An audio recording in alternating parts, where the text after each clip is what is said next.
The last day of the Ministerial Institute in Battle Creek, Michigan was January 3, 1875. Ellen White was ill.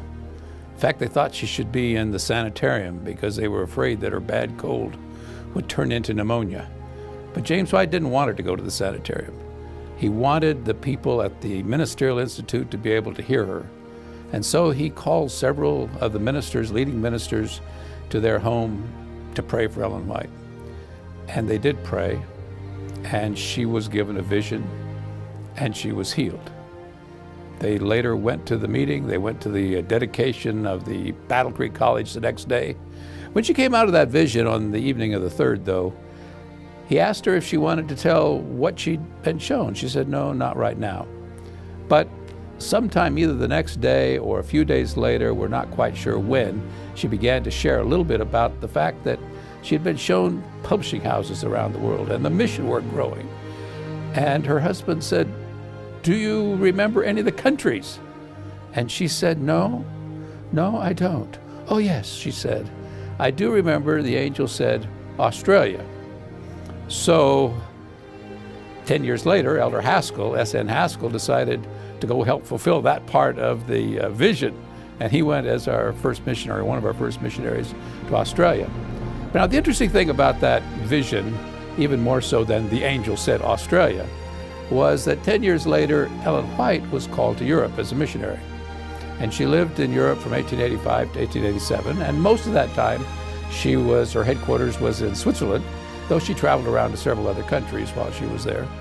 But when she first got to Basel, to where our headquarters of our work was in Europe at that time, Basel, Switzerland, why, they wanted to give her a tour of the building. And so they took her to the printing facility. And she came into the room and she looked around and she said, I think I've been here before. Well, of course, she had never been there before. She'd just arrived. And there were a couple of young men working there running the presses. And she said, where's the older man? And they kind of looked surprised. As I say, this was her first visit. And they said, oh, the older man, the foreman, he's gone into town on business. Well, she had a message for him. And it was a message that had been given to her 10 years before, on January 3, 1875. Well, sometime later, while she was in Europe, she was in Christiania, today Oslo, Norway. And we had a publishing house then in what's now Oslo. And again, she felt like she had been there before, and she had some counsel. And it was counsel that she had first seen in the vision of 1875. Then, a few years after that, she was in Australia. She arrived in Australia in 1891. And after a short span of time getting there and all, why, they took her to the publishing house in Melbourne. And once again, she said she'd seen these presses.